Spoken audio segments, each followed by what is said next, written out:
Et je reconnais que dans toute la nature, il n'y a aucun son qui puisse être partagé par un animal ou un humain qui puisse être plus beau que le noble joual. Je m'excuse au peuple Oui. québécois, je suis un méchant sale arabe juif et je reconnais mon erreur. Excusez-moi, je demande pardon.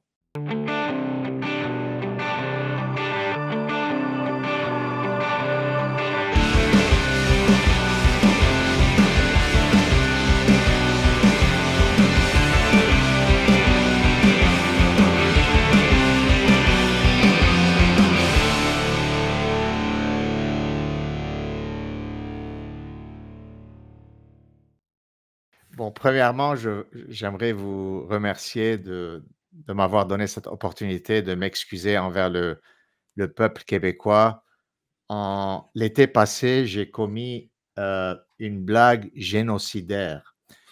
J'étais passé sur un show où je m'étais moqué de l'accent portugais, de l'accent hébreu dont j'ai décrit comme étant violemment laid. Accent hébreu, l'hébreu, c'est une langue que je parle le français, l'anglais, l'arabe et l'hébreu. Mais ce qui m'a causé éventuellement beaucoup de problèmes, c'est que d'une façon, je pensais que c'était innocent, mais apparemment pas. J'ai fait une blague sur l'accent québécois Mmh.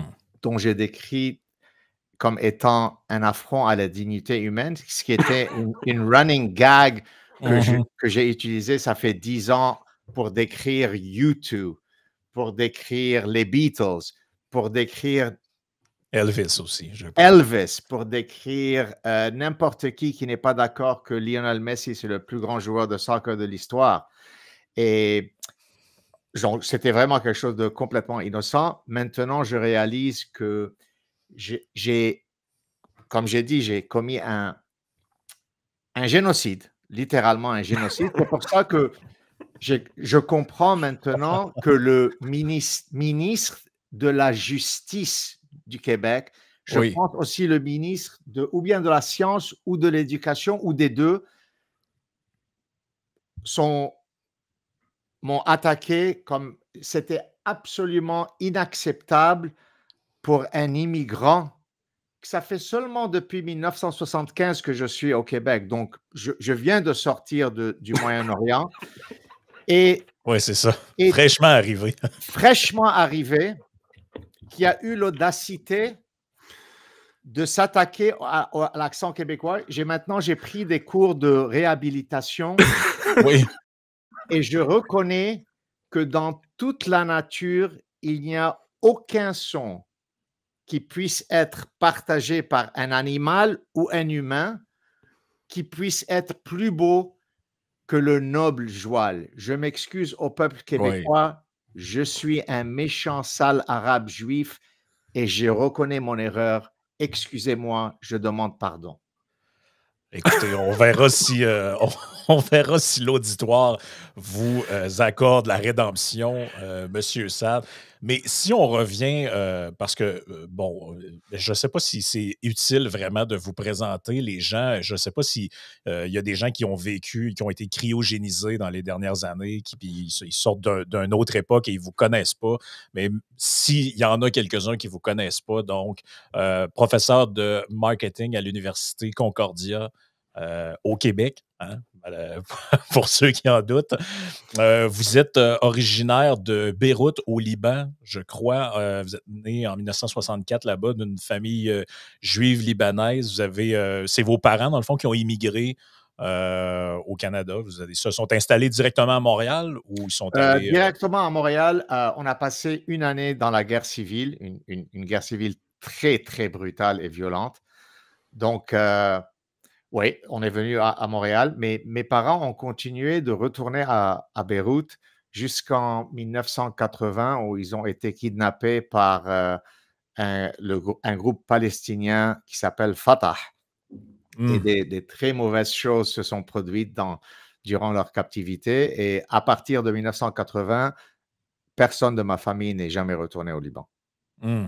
Ouais, on peut comprendre pourquoi. Peut-être qu'on reviendra sur certaines de ces thématiques-là un petit peu plus tard, mais justement, ce qui vous a amené ce qui a amené l'œil du grand public sur vous l'année dernière, c'est à l'été passé. Vous avez été sur le podcast de Joe Rogan. Donc, vous avez passé, je pense, plusieurs fois, en fait, sur le podcast Je de Joe pense 9 Rogan. fois. 9 fois. Donc, Mais neuf les fois. 8 les 8 premières fois et tout ce que j'ai pu produire en 30 ans de carrière comme scientifique, qui a fondé un champ scientifique qui applique la biologie évolutionniste pour comprendre le comportement humain, tout ça, les Québécois n'ont pas ça ne ça ne ça ne ça ne ça ne les Ça les intéresse pas, ça ne finalement. les intéresse pas. Ouais. Merci. Non, je Heu, comprends. Donc, et c'est des thèmes que vous avez abordés. Moi, j'ai regardé peut-être 3 ou 4 de vos passages à Joe Rogan. Ça a toujours été des conversations très intéressantes. Vous avez publié plusieurs livres. Un de ceux qui, je pense, qui a été le plus connu à l'international, c'est The Parasitic Mind, oui, How Infectious Ideas Are Killing Common Sense. oui. C'est un livre d'ailleurs dont Jordan. D'ailleurs, c'est un truc qui vous a été reproché parce que euh, dans l'article qui vous a été consacré, parce que pourquoi, finalement, si on récapitule, pourquoi l'œil du public est venu sur vous, c'est qu'un journaliste québécois, Marc Cassivi, qui vous a consacré un article dans la presse où il dit en gros que vous êtes un espèce de gourou de l'anti-wokisme, le Oui, Jordan Peterson montréalais. Ça, apparemment, c'est comme un crime là, d'être heu, un Jordan Peterson. Je ne sais pas pourquoi exactement, mais vous avez dans la liste de vos crimes, celui-là en fait partie. Et donc là, vous vous êtes permis de rire de l'accent québécois. Et là, c'est très drôle parce qu'il vous décrit comme un gourou de l'anti-wokisme. Mais dans le wokisme, il y a la cancel culture. Et je pense que là, vous l'avez expérimenté. Là, vous avez vécu ce que vous dénoncez, entre autres, dans The Parasitic Mind. Là. pas seulement ça, parce qu'une partie du wokism, c'est la diversité, diversity, inclusion and equity, hein. Ouais. Mais ce qui est très intéressant, c'est que si vous lisez les centaines de lettres qui ont été envoyées par des Québécois, ou bien à moi, ou bien à mon université, copiées à moi, il n'y avait plus de diversité et d'inclusion. Ce sale juif, ce sale immigrant, ce sale arabe devrait retourner pour vendre des falafels au Moyen-Orient.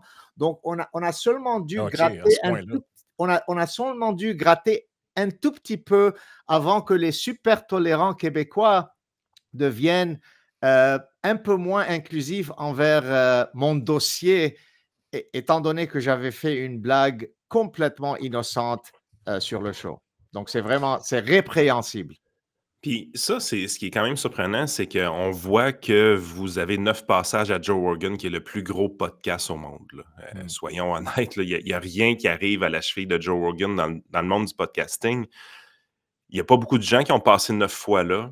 C'est un exposure planétaire qui est gigantesque, mais j'ai l'impression que 98% des Québécois francophones, c'est la première fois qu'ils entendaient parler de vous. Je pense que vous avez probablement raison. Il y a plusieurs raisons pour ça. Certainement le fait que je n'accorde pas trop souvent des entretiens en français. Peut-être ça peut expliquer. Mais en réalité, même mon université, c'est regrettable, mais même mon université, euh, rarement ils vont faire la promotion de mes travaux. On aurait pensé qu'ils seraient très, très fiers d'avoir quelqu'un comme moi à leur université. À partir de 2015, c'est comme si je suis complètement invisible à mon université. Et honnêtement, il y a eu beaucoup autre le fait que je suis apparu 9 fois sur le show de Joe Rogan, bon, c'est très beau, mais il y a beaucoup d'autres choses qu'on aurait pu célébrer, right? Mhm. The Absolument. Parasitic Mind est probablement le livre le plus vendu, autre que Jordan Peterson, le livre le plus vendu par un auteur canadien dans les 3 ou 4 dernières années, certainement par un auteur québécois, mais chut, on n'a jamais Tra- entendu ça parce que j'ai fait une blague sur le joual. Traduit dans une vingtaine de langues, je Oui, pense, The Parasitic Mind. Donc, c'est vendu dans dans presque tous les pays dans le monde. Les gens peuvent le trouver. Je veux dire, c'est un livre, moi, dont c'est des auditeurs qui l'avaient porté à ma connaissance quand c'est sorti il y a plusieurs années. Je ne vous connaissais pas à ce moment-là. Donc, c'est. euh, et votre prochain, en fait, votre livre, le dernier que vous avez sorti en 2023, je pense que là, il va être réédité parce qu'il est maintenant épuisé. Exactement. Moi, je l'avais commandé en format électronique, mais format papier, il est très difficile à trouver. Vous avez, je pense qu'il va être réédité dans les Le, prochains mois, là. la première édition, c'était hardback. Et là, le 14 mai, dans quelques semaines, la version paperback va sortir. Donc, mais honnêtement, j'aimerais juste pour le record, je dois vous remercier pour m'avoir défendu. Bon, on va finir avec l'histoire de l'accent, mais vous étiez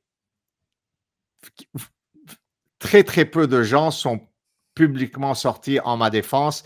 Et donc, j'ai énormément apprécié. Et c'est pour ça, si vous vous rappelez, par chance, j'étais en vacances en Californie Californie, lorsque oui. la bombe nucléaire a éclaté. Et je vous avais écrit parce que c'était ahurissant.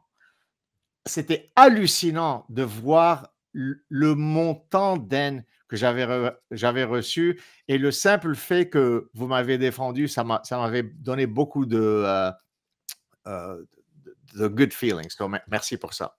Ben écoutez, si on n'est pas capable de. Je pense que vous le faites vous-même. Vous avez dit, vous avez ri de l'hébreu, entre autres, notamment, qui est une de vos langues, qui est directement reliée à vos origines. Si on n'est pas capable de rire de soi, comme disait ma grand-mère, on ne vaut pas grand-chose. Ben, Exactement. c'est un peu ça. Moi, je pense que les Québécois, s'ils sont à l'aise avec eux-mêmes, doivent être capables de se moquer de leur accent et d'accepter que d'autres le fassent aussi, comme eux le font avec celui des Arabes, des Noirs ou je ne sais trop quelle origine ethnique. Mais moi, ça m'a surpris à l'époque qu'il n'y ait pas plus de personnes que ça qui prennent votre défense, parce que si je prends le contenu objectif de ce que vous dites sur, par exemple, le wokisme, la cancel culture, tous ces phénomènes-là qu'on voit, les infectious ideas qu'on voit de plus en plus, c'est un discours qui est très proche de celui de la majorité des chroniqueurs qu'on peut lire, par exemple, dans le Journal de Montréal. Je pense à Joseph Facal, je pense à Mathieu Bock-Côté, je pense à plusieurs de ces chroniqueurs-là qui essentiellement tiennent un discours, pas articulé nécessairement de la même manière avec les mêmes bases, mais qui est très proche quand même de celui de Peterson et du vôtre aussi. Donc, que ces gens-là prennent pas là, parce que là, ça les a touchés au cœur de l'identité, Ouais. j'imagine. Mais c'est là qu'on voit finalement que tout ça est très en surface. C'est d'ailleurs un peu ce que vous disiez tantôt. Là, on a juste besoin de gratter et il y a un discours qui est très en surface. Finalement, on critique la cancel culture, mais si ça touche ma gang à moi, c'est correct. Là, on peut canceller, on peut s'en prendre aux autres. Même chose avec les gens qui font la promotion de Equity, Diversity, Inclusion. Ouais, c'est très, très important. Mais si le gars dit des choses, je ne sais pas, conservatrices ou de droite, là, tout d'un coup, qu'il soit d'une minorité, ou qu'il soit immigrant, qu'il soit anglophone, qu'il soit juif ou libanais, c'est peu important. On le tasse de côté parce qu'il fait partie de du mauvais groupe, finalement. Un peu ça. Et le monde universitaire est complètement infecté de ces parasites dont vous venez de décrire, right? Je suis invité au beau cocktail jusqu'au moment où je dis Justin Trudeau, c'est un crétin. À ce moment, je ne suis plus invité au beau cocktail. Vous voyez, je Ouais. vais de statut d'héros à zéro très, très rapidement. Vous voyez? Donc, c'est incroyable, c'est regrettable, c'est époustouflant, mais bon, c'est la Ce serait quoi réalité. l'élément déclencheur au niveau de votre parcours? Vous avez dit à peu près 2015, si je ne me trompe pas, tantôt, que les choses ont commencé à changer parce que vous avez écrit Evolutionary Psychology in the Business Science, The Evolutionary Base of Consumption, The Consuming Instinct. Vous avez écrit plein de livres, bon, qui est dans votre domaine à l'université. Puis c'était, bon, je ne vous connais pas vraiment de cette époque-là, mais à mon avis, c'était quand même peu politique, peu axé sur des sujets sociaux controversés. C'est quand est-ce le virage infréquentable de Gad Saad, là, quand vous êtes devenu Euh, un dangereux, finalement? right. Bon, les livres dont vous avez listés, là, ça causait un peu de problèmes dans le monde scientifique et académique parce que le simple fait que je proposais que les êtres humains en général et les consommateurs en particulier sont des êtres biologiques qui sont influencés par des forces de l'évolution. Pour la plupart des scientifiques dans les sciences humaines, ça, c'est équivalent à être Hitler, parce que la biologie explique le comportement de la moustique, de la zèbre, du paon, du chien. Mais comment, professeur Saad, ça ne peut pas expliquer le comportement de l'être humain. Nous sommes des êtres culturels et non biologiques. Donc déjà là, j'avais remarqué très tôt dans ma carrière, ça fait 30 ans maintenant que je suis professeur, très tôt dans ma carrière, j'avais remarqué que même des êtres supposément intelligents qu'on appelle professeurs et docteurs sont des cons totales, parce que comment est-ce qu'on peut nier le fait que l'être humain est influencé par des aspects biologiques? Un pigeon reconnaît ça, ok? Donc, mais ça, on pouvait l'avaler. Donc, jusqu'à 2015, bien que je préconisais des positions scientifiques que la plupart de mes collègues n'appréciaient pas, on pouvait toujours avaler Gad Saad. Mais lorsque Gad Saad est devenu connu pour ses positions politiques, je prends des positions très, très controversées comme la liberté d'expression. Oh mon Dieu! Mais quelle audacité! Oh, on a le droit de critiquer le judaïsme et l'islam? Non, non, non. Judaïsme, on peut critiquer. L'islam, on ne critique pas. Oui. On peut prétendre que les humains sont des êtres biologiques, mais lorsque l'activisme des transgenres entre dans le radar, il ne faut plus jamais dire qu'une femme ne peut pas avoir un pénis de 9 pouces. À ce moment, je deviens Himmler. Vous comprenez? Oui, oui, absolument. Donc vers 2015, je suis devenu un être tellement dangereux. Je défends le droit des femmes au Moyen-Orient. Oh mon Dieu. Je défends la liberté d'expression. Je défends la laïcité. On aurait pensé que ça, c'est quelque chose où on aurait mis des statues de moi à travers le Québec. Non. Tout ça a été, comment on dit? Tassé un peu. Tassé ou erased. Comment on dit? Effacé. Effacé, merci. Tout ça a été effacé parce que j'ai fait la vague. Donc, vers 2015, étant donné que mes positions politiques étaient devenues tellement publiques, étant donné que ma plateforme était devenue tellement grande, c'est là où l'université a dit « Oh non, non, là, il ne faut plus écouter ce gars. » C'est pour ça, c'était le déclencheur. Oui, parce qu'il y a plein d'idées dangereuses, notamment dans votre dernier bouquin, là, de Sad Truth of Happiness. Il y a des idées dangereuses, là, notamment là, parmi les 8 secrets pour mener une bonne vie, là, avoir la capacité de faire des choix autonomes qui correspondent à nos valeurs et nos aspirations, prôner l'autonomie, je ne sais pas si c'est d'extrême droite, probablement, être capable de poursuivre nos objectifs personnels sans être entravé par des influences externes. Dangereux. C'est des idées quand même très dangereuses là, que vous mettez de l'avant. Absolument. Par exemple, lorsque j'ai critiqué le noble prophète Justin Trudeau, ça aussi, il n'y avait plus d'invitation à beaucoup de cocktails.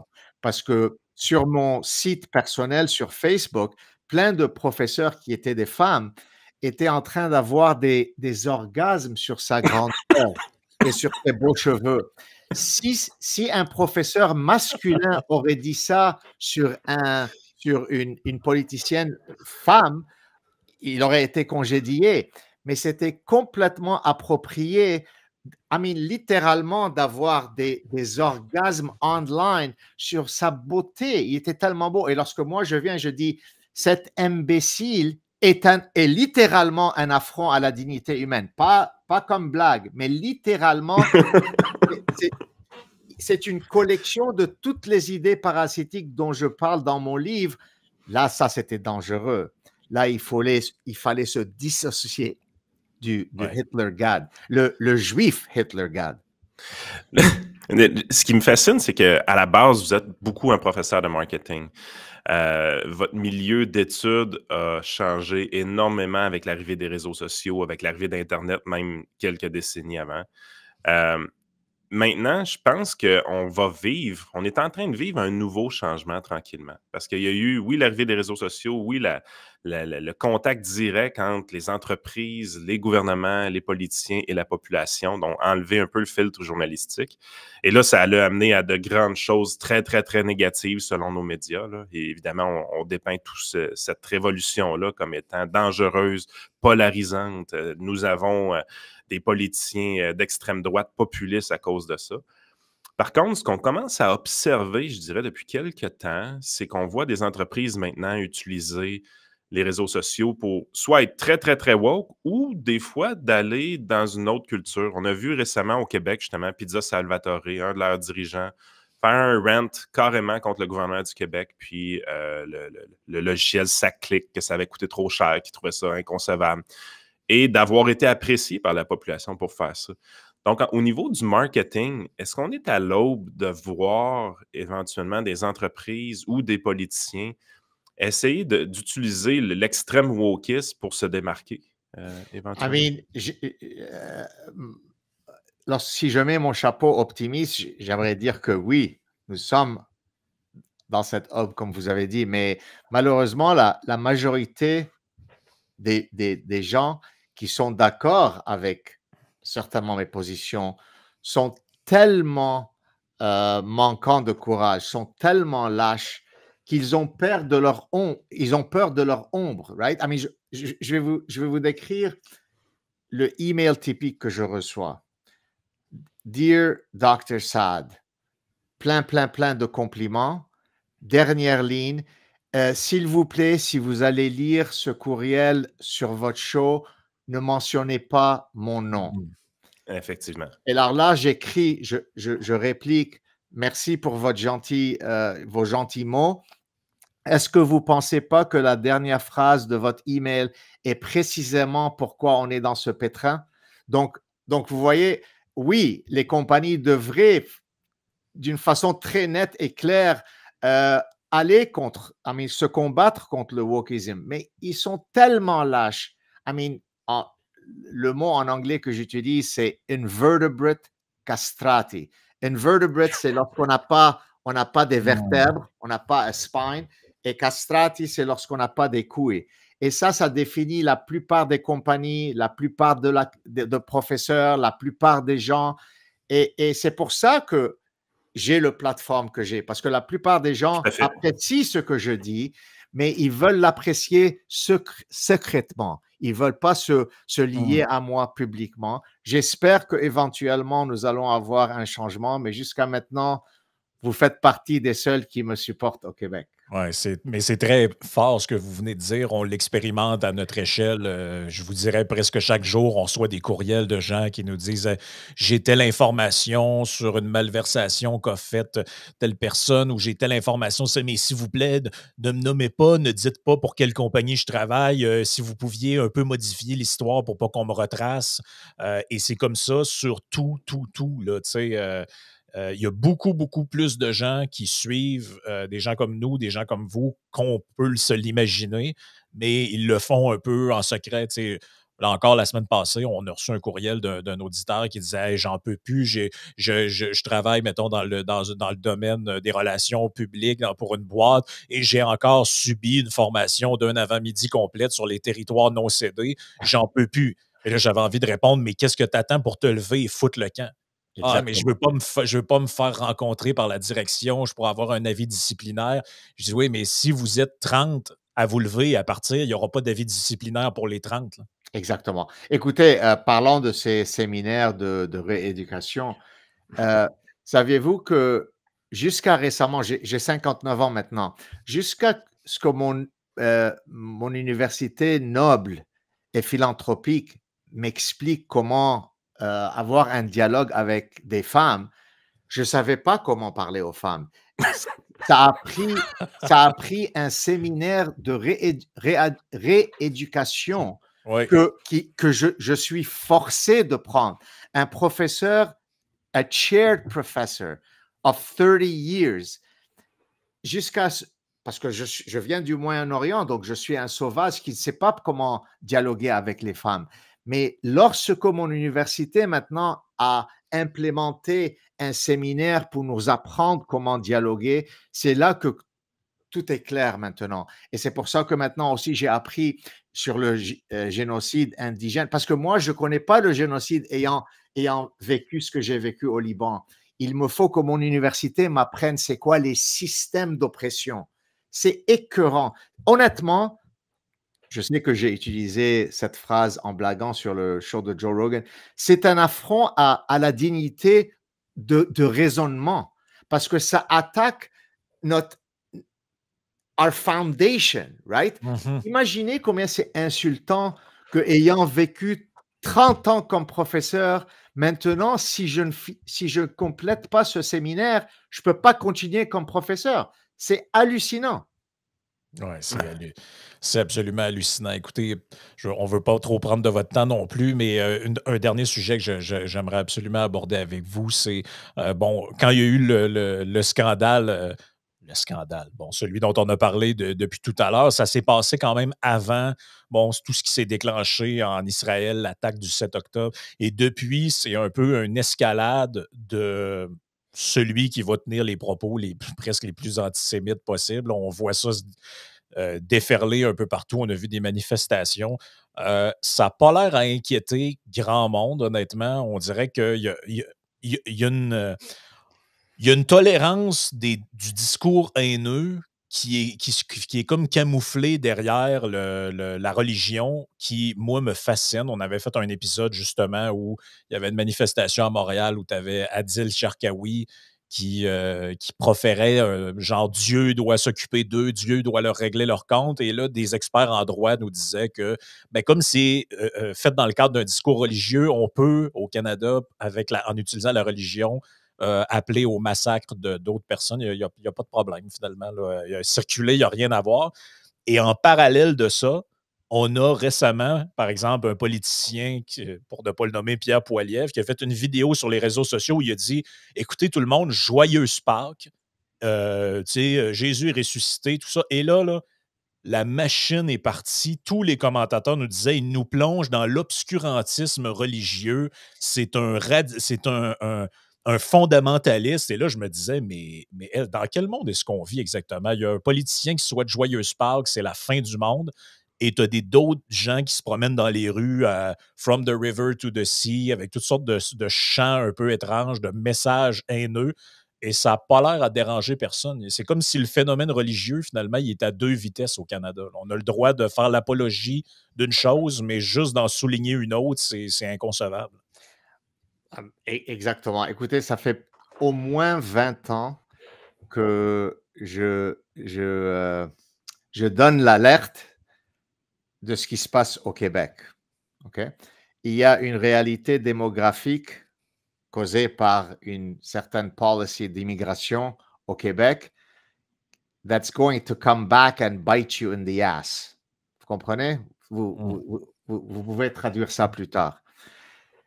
Et ça vient de ces idées parasitiques, qui est une tolérance envers ceux qui ont souvent une idéologie qui est définie par l'intolérance. Okay?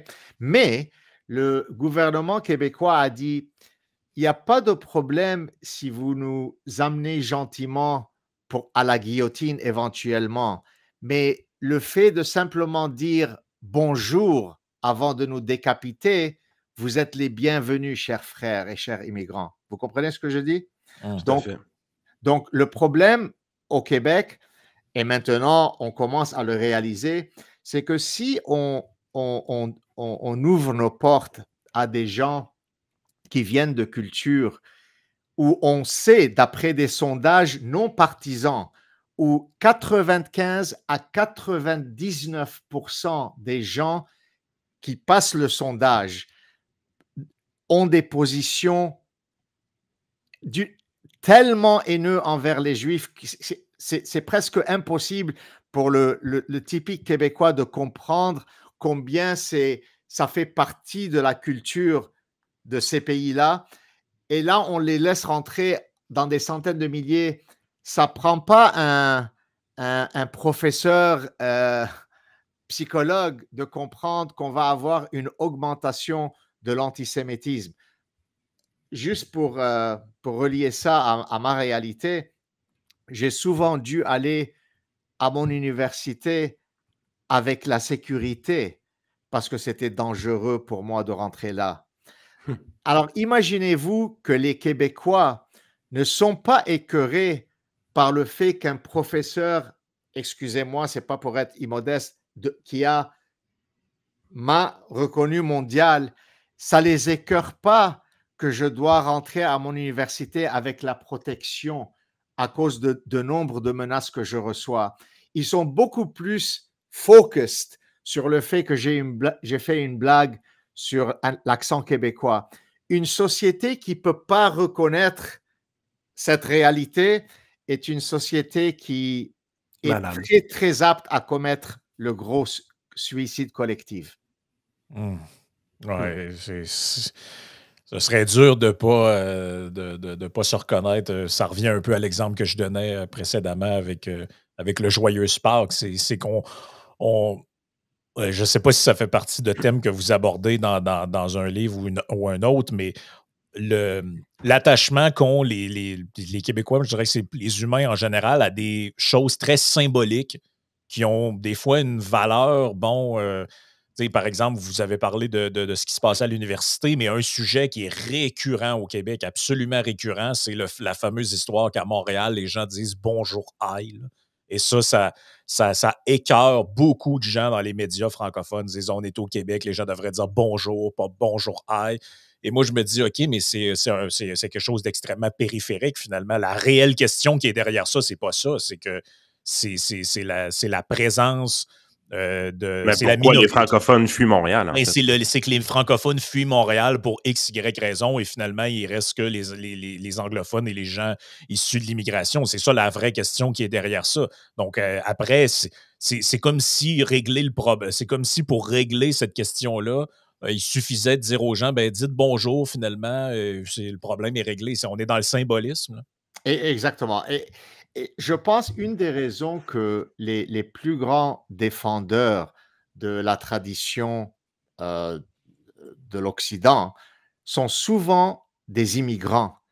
Parce que les immigrants ont eu la chance d'avoir d'échantiller les buffets de société qui existent outre, right? Donc, je sais que la liberté d'expression, la liberté de croyance, la liberté de poursuivre ce qu'on veut dans le champ scientifique, c'est pas donné dans les autres sociétés. Donc, les Québécois ou les Occidentaux pensent que ça, c'est le default value. Donc, ça prend l'immigrant de venir et vous dire, hey, faites attention, c'est pas garanti que vous allez toujours avoir ces libertés. Out there are many, many different societies et vous ne voulez pas répliquer ça. Donc, au lieu de dire aux immigrants qui mettent leur tête envers la guillotine pour défendre la liberté d'expression, pour défendre les vraies valeurs québécoises qui sont importantes, que j'apprécie, on fusille le messenger qui fait une blague sur l'accent québécois. Ça écœure. Et je vais vous dire quelque chose, peut-être je ne devrais pas partager ça. J'ai tellement envie de quitter le Québec, pas parce que j'aime pas le Québec, parce que j'adore le Québec. Honnêtement, j'adore la langue, j'adore les gens accueillants, mais le fait que ton propre peuple te déteste à cause du fait que tu as fait une blague innocente, au lieu de je dis pas ça pour me vanter, mais juste fais-moi un pat sur le dos et dire « Wow, tu prends des risques pour protéger notre futur. C'est toi qui parles pour protéger la laïcité, tandis que nous, on est tous lâches pour parler. Merci, professeur Saad. Non, sale juif, retourne au Moyen-Orient pour vendre ton falafel. » Donc, ça m'écœure et c'est pour ça que chaque jour, je me réveille et je dis, j'espère que je vais pouvoir échapper ici parce que si les gens ne m'aiment pas ici, bon, peut-être j'irai autre part où les gens m'apprécient un peu plus. C'est ça. Mais en fait, je pense que le plus grand problème, c'est que cette discussion-là personne ne vous a vraiment donné la chance de l'avoir avec le peuple québécois non plus. Je veux dire, c'est facile d'énoncer le méchant professeur Sad. C'est facile écrire un article à la Marc Cassivi. C'est facile s'offusquer sur Twitter en 140 caractères et se vider le sac et ne pas y penser 5 minutes après. Mais je veux dire, écouter un professeur parler pendant 30 minutes sur ce genre de sujet-là, je veux dire, déjà là, il comprendrait votre humour, qui est évident, votre humour qui est très sarcastique, un humour qui est difficilement appréciable par tout le monde, disons-le, là, mais les gens qui savent l'apprécier adorent ce type d'humour-là. Je pense que vous êtes plus important pour notre société, honnêtement, que ce que plusieurs pensent au Québec. Vous êtes Puis très moi, gentil. d'avoir vu que vous avez tenu votre bout dans cette affaire-là, puis que vous tenez debout, vous faites ce que vous avez à faire et que votre message porte très... Je veux dire, on est 8 millions au Québec, là. Il y a plus de gens sur la planète qui vous connaissent que 8 millions de personnes.